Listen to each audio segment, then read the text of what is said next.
guys, it's Tony Gattari here from Achievers Group with another passionate business video vitamin. Hey guys, I think we're actually on the sales cycle at the moment, and in the sales cycle, we talked about the first stage in the sales cycle was to actually the greeting or the inception. The next cycle is the relationship. And I just wanted to share some ideas about the relationship because I think it's really important. And what you've got to do is that before you build the relationship with your customer or prospect, you've got to do this next section well. If you don't do this well, you will get disappointed because you get rejected at the end. Because what a lot of salespeople tend to do is they forget to qualify early. So it's really important that before you go deeper and deeper into my emotional spirit, you actually determine whether they're a tire kicker or whether they're a genuine prospect. Because ultimately, your time is your money. And I've seen many salespeople actually mistake movement for achievement. They can't actually increase their salary because they're busy doing what? They've mistaken efficiency for effectiveness. Your role in selling is to become effective. Your role in selling is to qualify early, because if you don't qualify early, you'll get disappointed later on, and then you'll blame them for your disappointment, because you'll say something like, they're a knucklehead, they've wasted my time. No, the question is, why didn't I know that at the beginning? And that is the power of actually asking really good questions. So what are the 4 qualifying areas? Let's go through them. Money. Do they have any? It's really important to understand that people have to have the ability to have money to buy your product. Now, it doesn't mean that they have the money in their pocket, but they have access to money. That is, either they have the ability to make the decision, if it's a money decision in a business, they have a budget, or they have some mechanism of actually being able to pay for that, and that could actually be through finance. But you've got to ask the question very early on, and you can't ask the question, how much money do you have in your wallet? But some of the questions that I would ask is, John, just out of interest, just ballpark, just give me ballpark, how much are you looking at spending? Just ballpark. And sometimes I give them a range, and if I was selling consumer electronics, which I've been known to in the past to do, I would say, look, is it like between 2 and 3 grand? Now, if they say to me, no, I'm not going to tell you that, I say, look, John, I'm really here to help you. We've got 50 TVs here on display. Now, we can go through every one of them, but if you narrow down the range, we can actually really go to that level. The other reason I want to qualify on money is that sometimes we judge people by the way that they dress. It's not that we aim too high and we miss, it's we actually aim too low and we hit.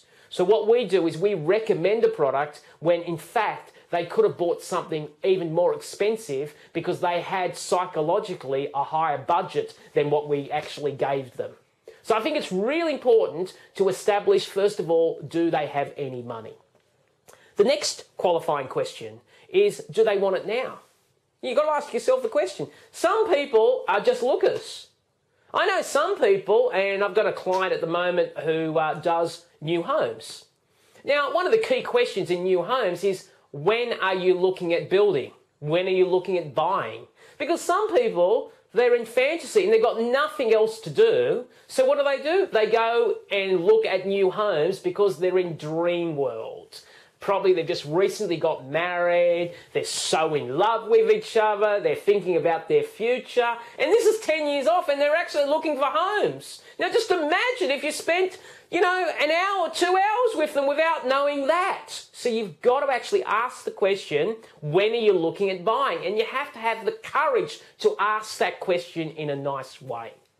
Number 3 question is, do they have the authority? You've got to actually ask yourself the question, does this person in front of me have the ability to say yes? Now, if they don't have the ability, don't offend them. What you've got to do is embrace them. So you could say, John, apart from you, is there anyone else that has to be involved in making this decision? See how I included you? I didn't exclude you. I allowed you to save face. I didn't make you vulnerable. I actually embraced you. And you might say to me, yes, of course, my wife has to be involved in this. So what I could say to you is, John, why don't we do this? Just to save some time. Why don't I go into my diary right now, and why don't we lock in a personal consultation for you and your wife? Because I actually think it would be much better to get you both in so you can talk about it at the same time. How does that sound? That is called the authority. So in a business transaction, you have to make sure that the person you're speaking to actually has the authority. And sometimes they may mislead you into believing they can make the decision when they really can't. You need to find that out really, really quickly, and you need to be street smart about how you ask that question without offending that person. The next area of qualification is needs. And need is, are they thirsty or hungry? You know, an amazing story that I think I want to share with you, because I think it's a really important story. The story goes like this. It actually says that if you were building a restaurant, okay, what is the most important thing that you would need to have? And a lot of people will yell, oh, you've got to have good food, you've got to have good service, you've got to have good pricing, you've got to have good location. No. The most important criteria in building a restaurant is that you've got to make sure you've got a hungry crowd. And all I'm suggesting is that you've got to qualify people that they are thirsty or hungry to solve that problem. Because if there is no needs, don't proceed. It is that simple. So in summary, guys, there are 4 areas that you need to qualify. There are 4 areas that before you build in a greater relationship with this customer that you need to find out. They are money. Do they have any? 2, immediacy. Do they want it now? 3 is authority. Can they make that decision? And 4 is, are they thirsty or hungry? Hey guys, until next time, have an amazing day and God bless you. Bye for now.